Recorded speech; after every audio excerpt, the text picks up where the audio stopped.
2장 1절로 7절까지 말씀 이제 봉독해 드립니다.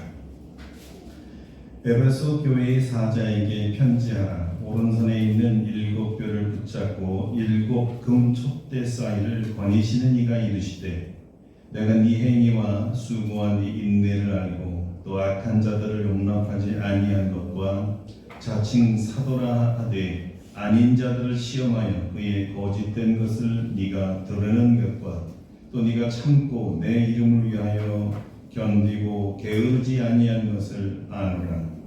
그러나 너를 책망할 것이 있나니 너희 처음 사랑을 버렸느니라. 그러므로 어디서 떨어졌는지를 생각하고 회개하여 처음 행위를 가지라. 만일 그리하지 아니하고 회개하지 아니하면 내가 네게 가서 내 촛대를 그 자리에서 옮기리라. 오직 네게 이것이 있으니 네가 니골라당의 행위를 미워하는도다. 나도 이것을 미워하노라. 귀 있는 자는 성령이 교회들에게 하신 말씀을 들을지어다. 이기는 그에게는 내가 하나님의 낙원에 있는 생명나무의 열매를 주어 먹게 하리라. 아멘. 할렐루야. 아멘. 오늘 말씀으로 우리에게 은혜 주실 줄 믿습니다. 아멘. 오늘은 주님이 이긴 자에게 주시고 싶은 것이라는 제목으로 말씀을 증거하겠습니다. 오늘 대림절 두 번째 주일입니다. 지난 우리 두 주간에는 주님의 재림을 기다리면서 무엇을 위해 기도할까에 대해 증거했습니다. 특별히 베드로서를 통해서 우리에게 일러준 기도는 첫째가 서로 뜨겁게 사랑하여 서로의 허물을 덮으라는 것이요, 둘째 기도는 서로를 대접하되 원망 없이 하기 위하여 기도하며, 셋째 기도는 선한 청지기 같이 서로가 봉사하기 위해 기도하라는 것이었습니다. 누가 선한 청지기가 될 수 있을까요? 기도하는 자입니다. 자, 이 설교를 들은 제 친구가 제게 전화를 해줬습니다. 기도하는 자가 청지기가 될 수 있다는 말씀에 가슴이 깊이 찔렸다 합니다. 그러면서 이런 말을 덧붙였습니다. 가뭄에는 마실 물이 있지만 홍수에는 마실 물이 없다고요.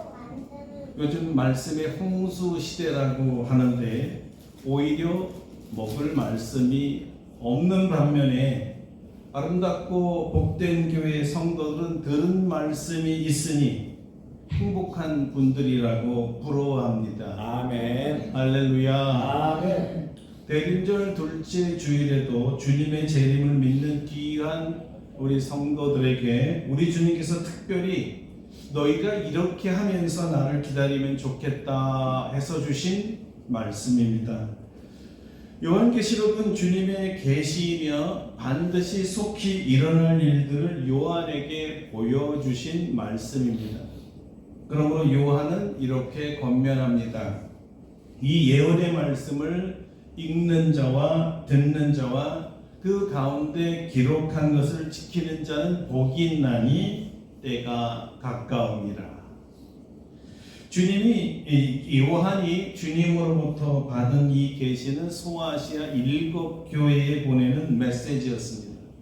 네가 보는 것을 두루마리에 서서 에베소, 서머나, 버가모, 두아디라, 사데, 빌라델피아, 라오디게아는 7 교회에 보내라. 이렇게 터키의 지리적으로 이렇게 살펴보면 왼쪽 그 지중해 바다 제일 중앙에 에베소가 있는데요. 이 서쪽 중앙 가운데 있는 에베소를 기점으로 해서 북쪽으로 서머나 버가모로 갔다가 다시 이렇게 오른쪽으로 동쪽으로 돌아와서 두아디라, 마지막에 라오디게라로 지형이 되어 있습니다. 말굽처럼 이렇게 거꾸로 이렇게 한 바퀴 돌아가는데요. 그리고 순서대로 말씀을 주셨습니다. 각 교회마다 교회에 맞는 메시지를 주셨습니다. 어쩌면 우리에게는 7 교회에게 주신 모든 말씀이 다 해당될지 모르겠습니다. 오늘은 그 첫 메시지 에베소 교회에 주신 메시지에 대해서만 증거하려 합니다. 곧 오실 주님을 기다리면서 성도들은 어떤 준비를 해야 할까요?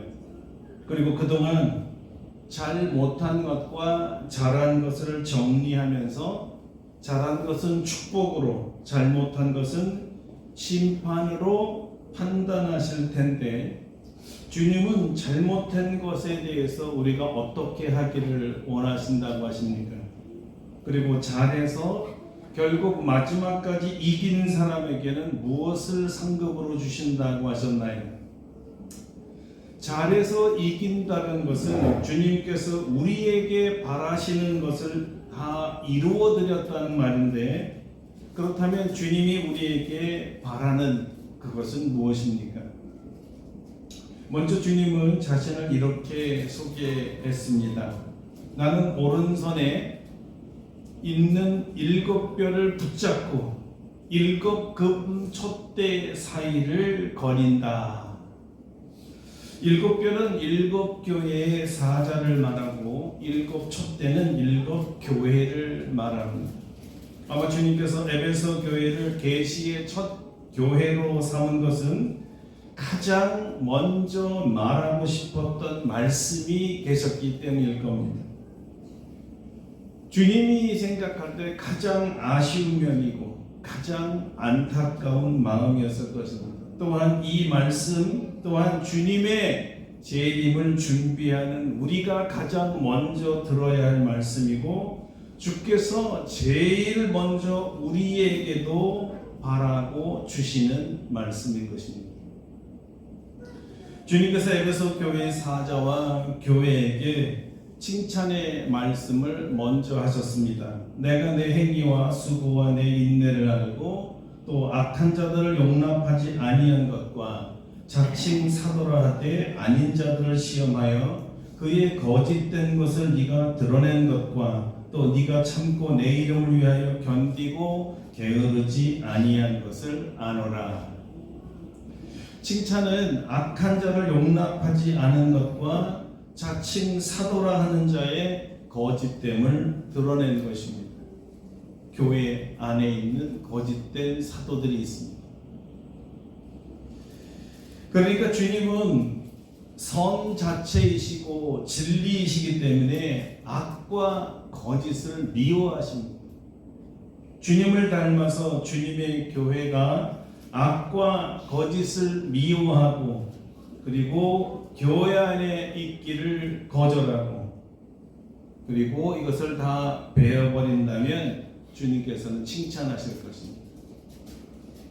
우리가 천국 심판대 앞에서 주님으로부터 칭찬을 받으려면 악을 미워하고 거짓을 버려야 합니다.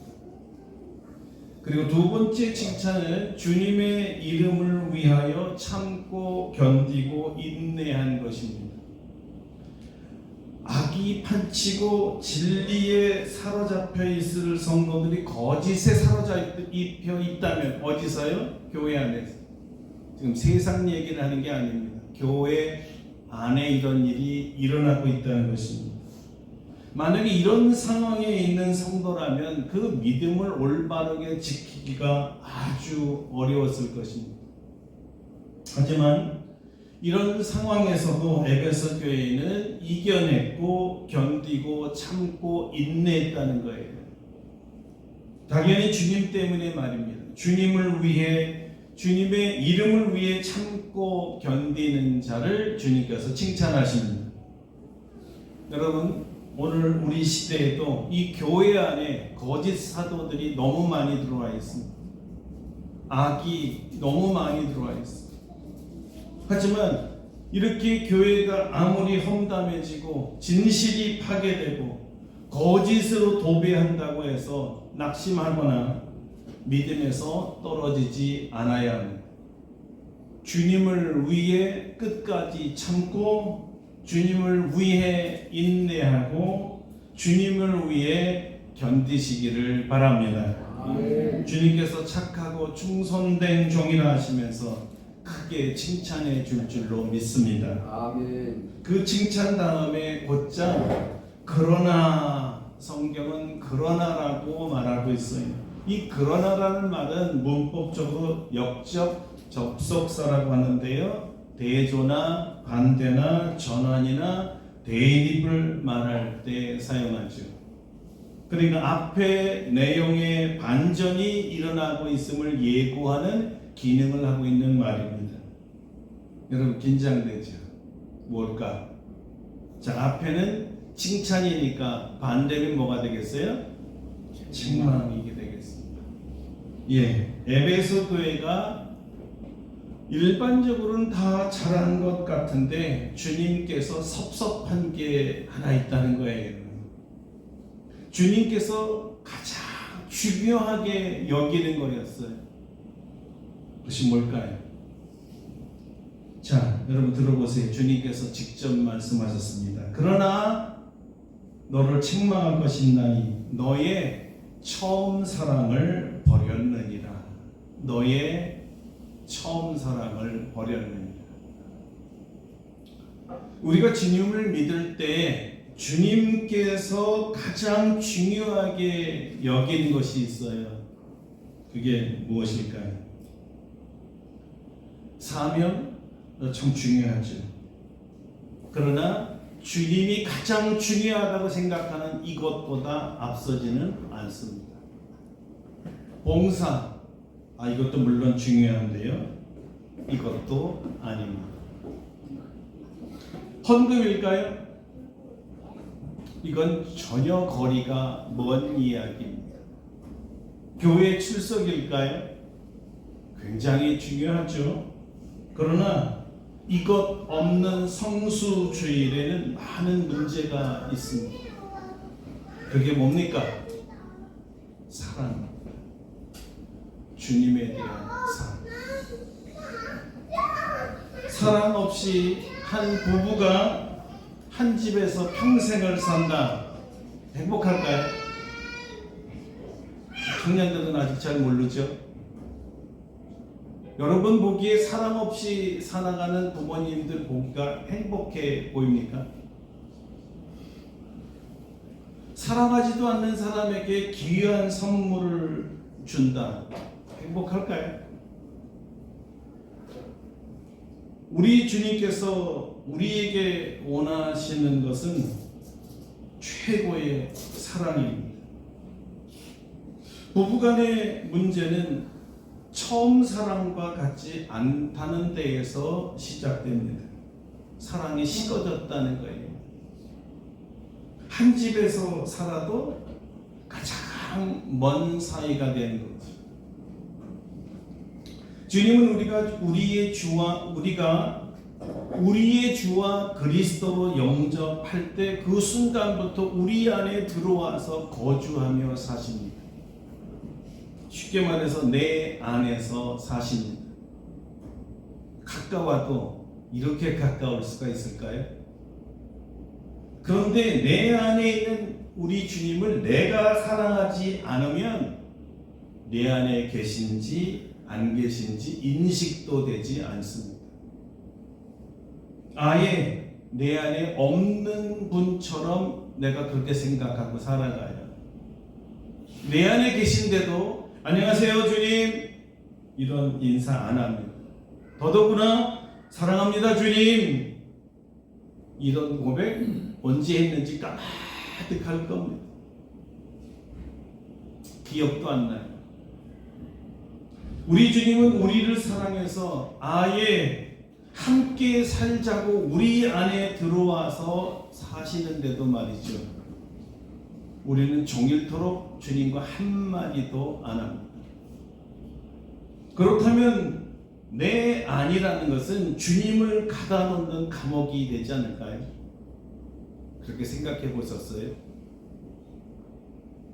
여러분 사람 불러서 앉혀놓고 말 한마디 안 한다면요 그분 사랑하는 걸까요? 무시하는 거 아닐까요?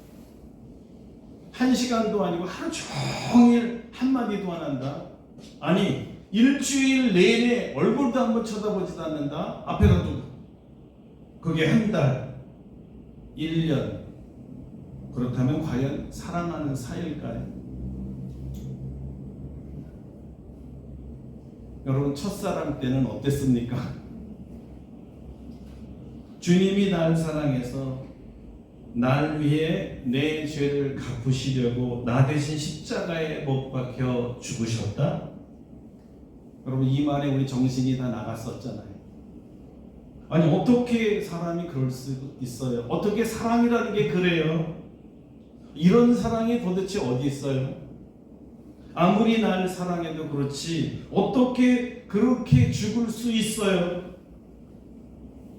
우리는 십자가 앞에서 피가 거꾸로 솟을 만큼 충격적이었고 뜨거웠고 문자 그대로 그 사랑에 사로잡혔었습니다.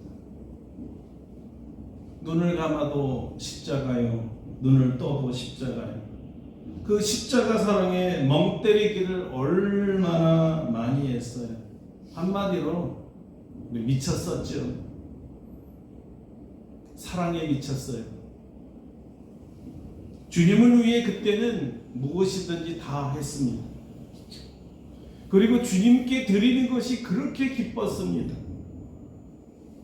철회를 하며 기도하는데 시간 가는 줄을 몰랐어요.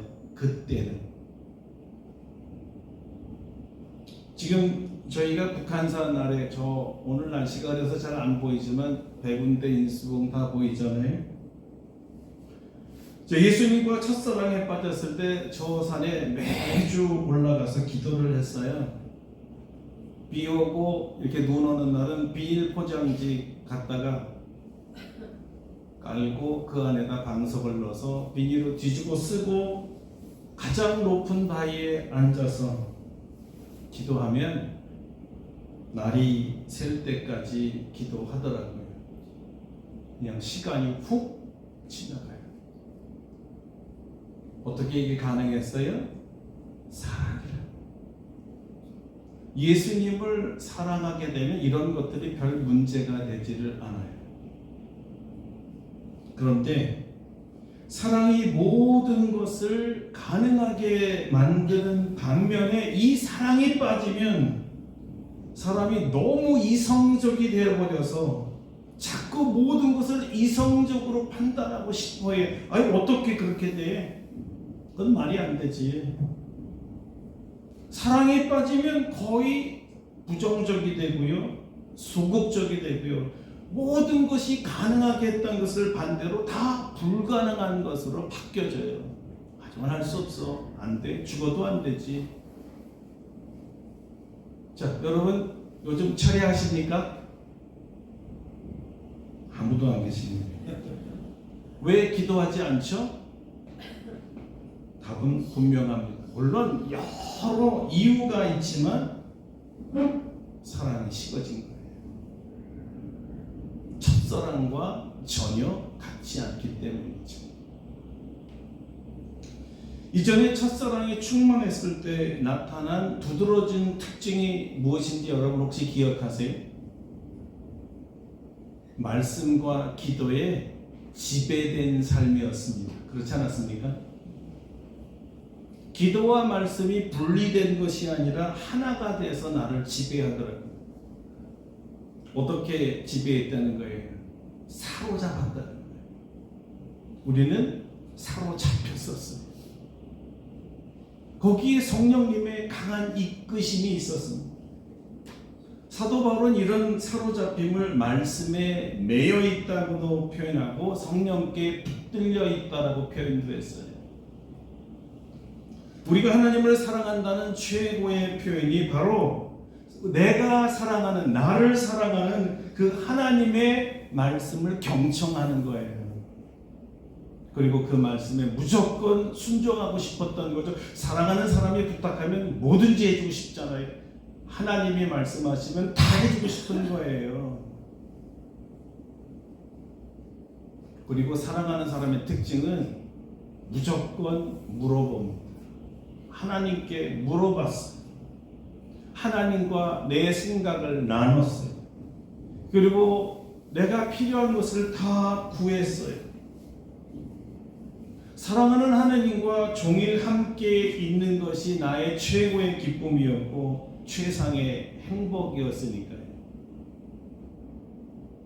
하나님 이외에 어떤 일도 그리고 어떤 것도 어떤 사람도 생각할 수 없는 상태가 하나님의 사랑과 말씀에 사로잡힌 상태인 거예요.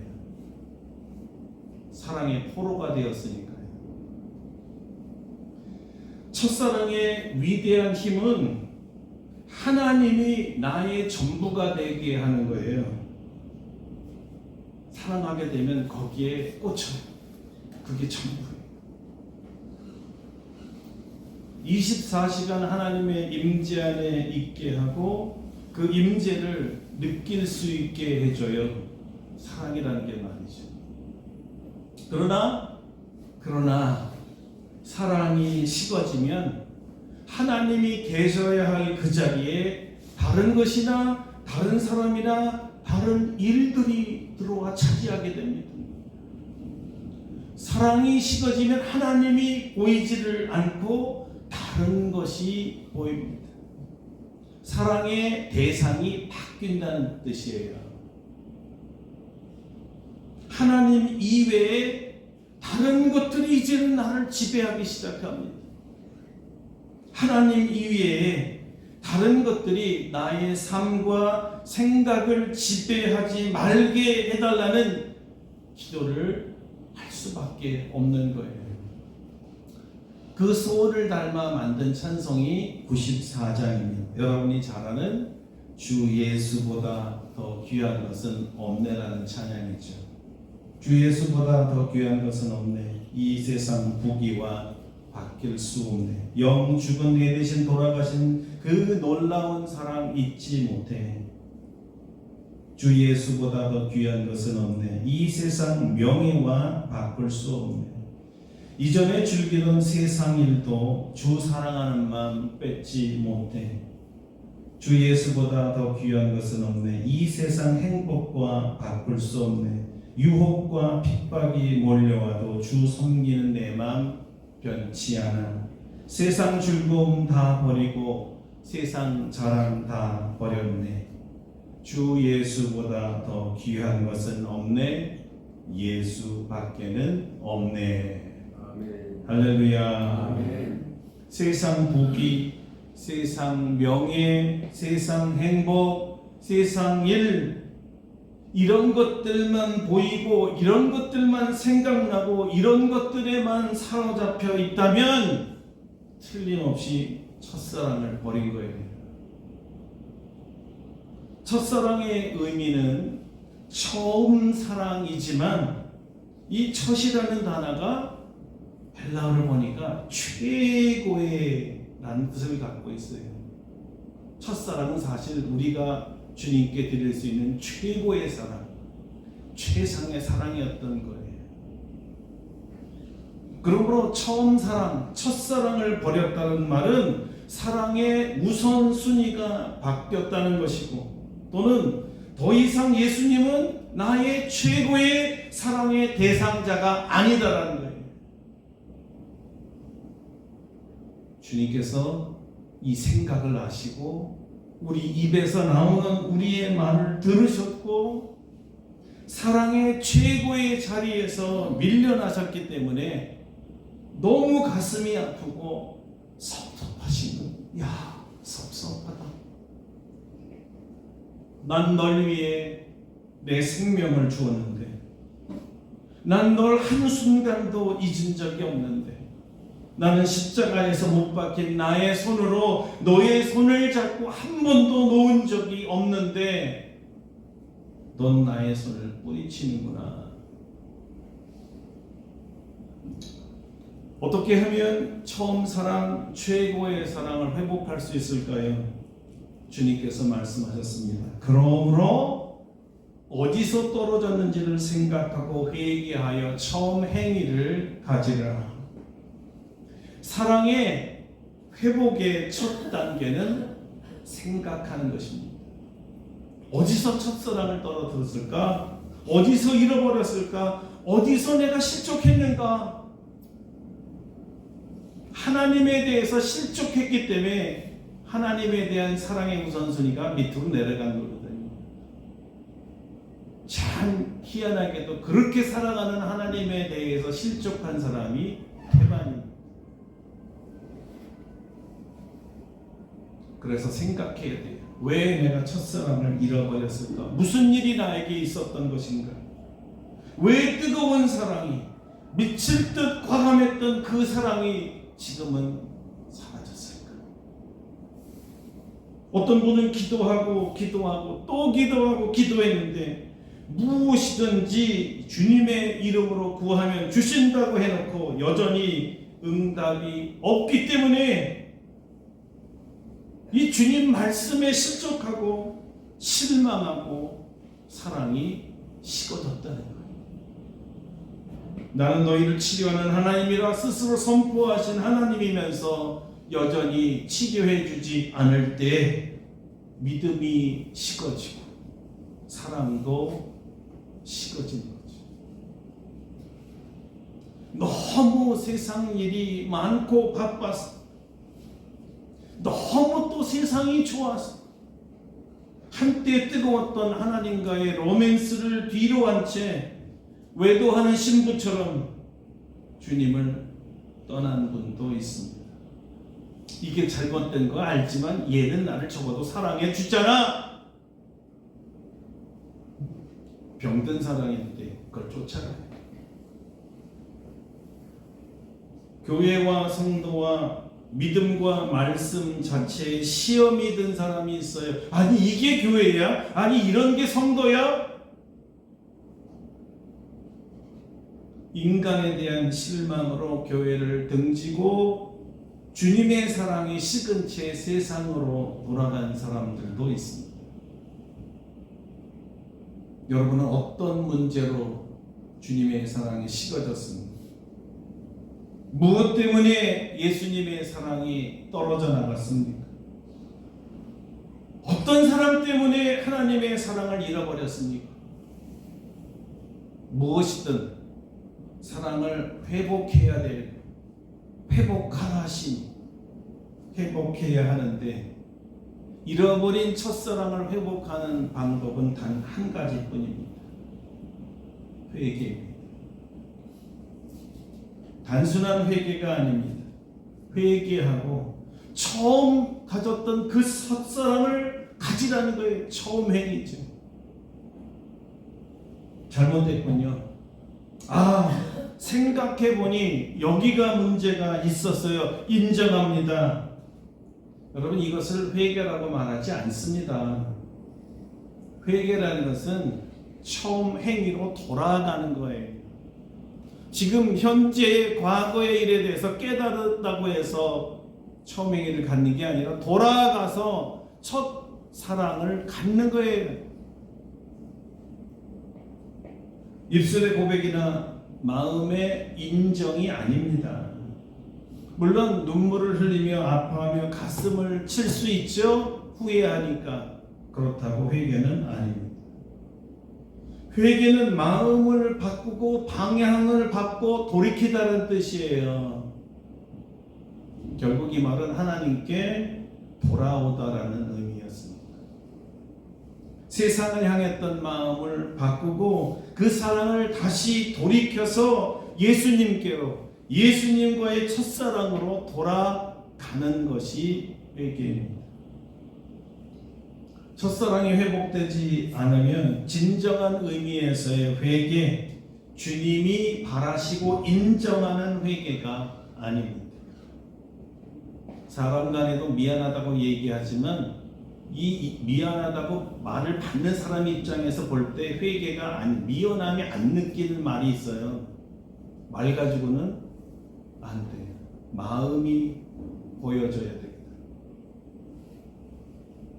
주님은 구체적으로 나에게 돌아오라, 다시 첫사랑으로 돌아가자 말씀하신 것입니다. 여러분 돌아오십시오.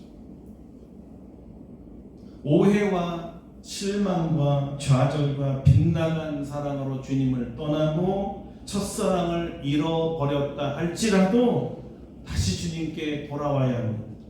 왜냐면요, 이것은 사랑의 문제를 넘어서 더 본질적이고 더 더 중요한 치명적인 문제로 이어지기 때문입니다. 그 중차대한 문제가 뭘까요?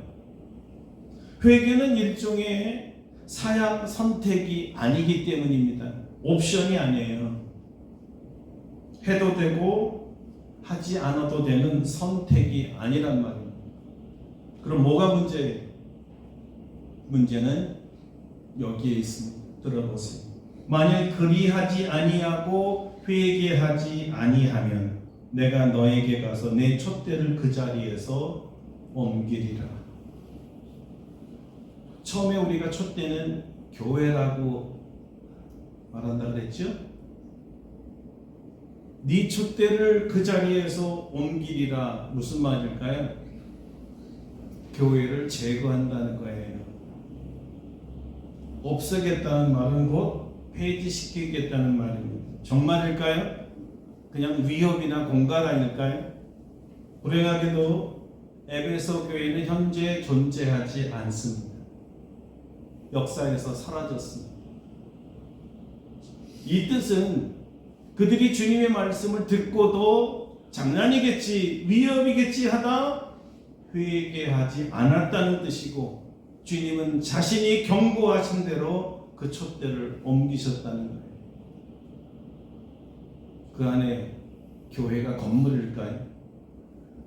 교회의 의미는 예수 그리스도를 구주로 영접한 성도들의 모임이에요. 그러므로 교회가 없어졌다는 뜻은 성도들의 구원도 없어졌다는 뜻이죠. 아주 심각한 거예요.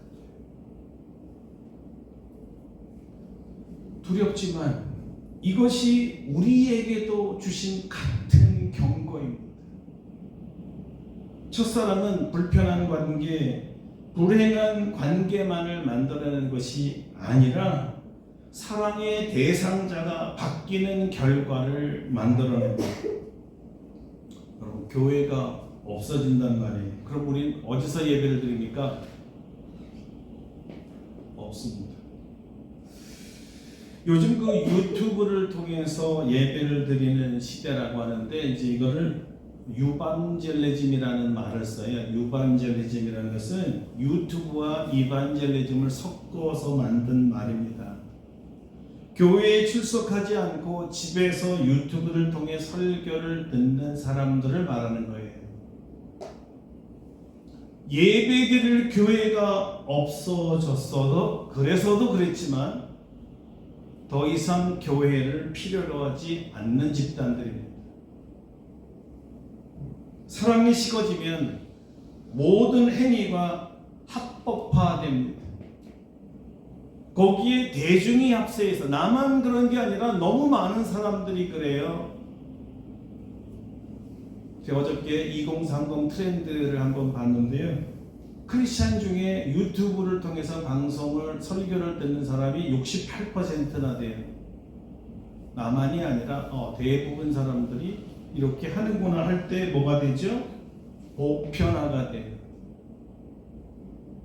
문제는 교회가 부흥되는 것이 아니라 거꾸로 쇠퇴해 간다는 것입니다. 올해도 많은 교회가 실제적으로 문을 닫았고, 올해도 많이 성도 수가 줄었습니다.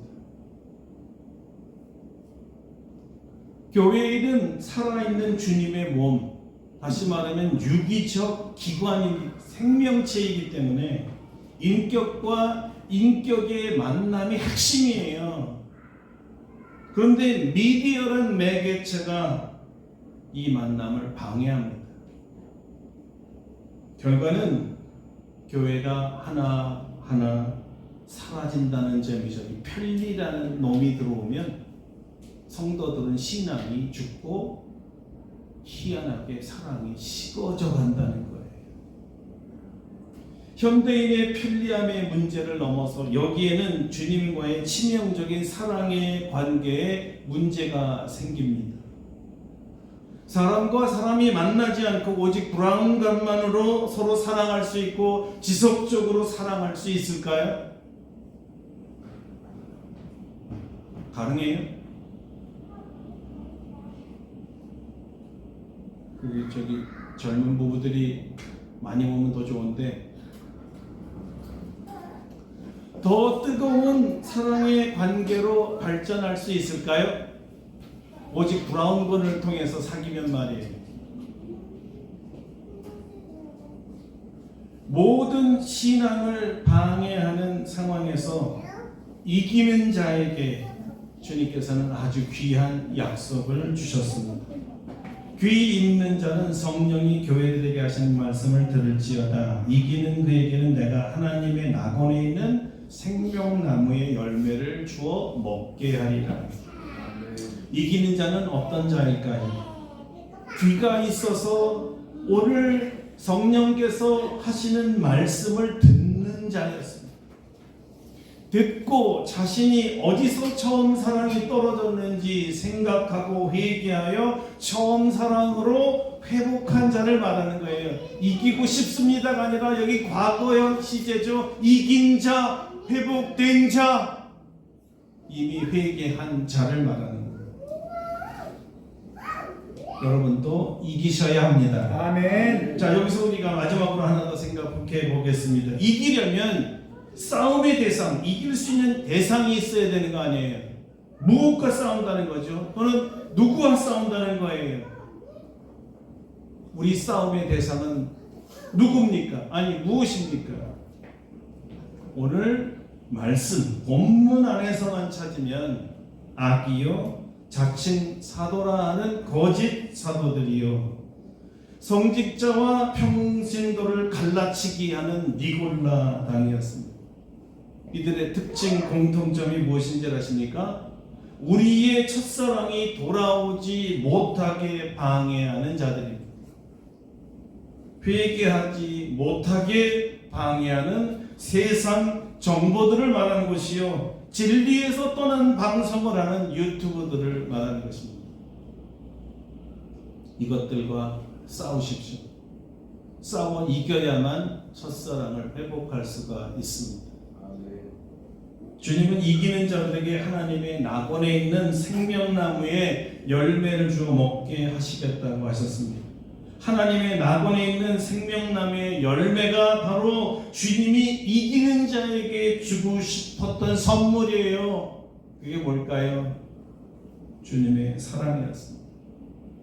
이 사랑은 하나님의 낙원에 있을 때부터 처음 시작됐죠. 하나님과의 친밀한 사랑의 만남과 사귐이 있었습니다. 성도에게는 하나님과의 친밀한 사랑과 만남이 생명과 같은 거예요.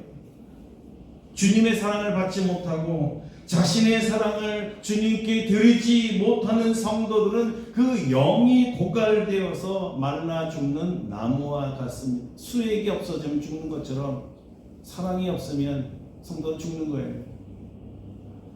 사랑이 곧 생명인 거죠. 그래서 우리가 주님의 사랑으로 충만하고 주님의 사랑이 뜨거웠을 때에는 우리의 찬송에 힘이 있었고 기도와 말씀이 하나 되어 영적 생명이 되었던 것입니다. 우리가 살아있었습니다. 그 만남이 있던 것이 바로 낙원이니까 천국과 같고 그 만난 시간이 천국처럼 좋았던 것이에요. 주님은 이기는 자에게 바로 이 생명나무의 열매인 사랑을 영원토록 주겠다는. 아멘. 인간이 언제 가장 행복할까요? 인간이 가장 행복한 시간은 나를 창조하시고 나를 죄로부터 구원하신 예수님과의 사랑, 그 사랑에 깊이 들어갈 때죠.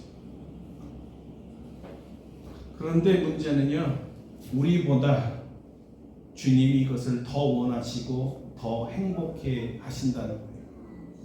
이 황홀한 맹세를 우리와 다시 갖고 싶어서 주님은 우리에게 첫사랑을 회복하라고 말씀하신 거예요.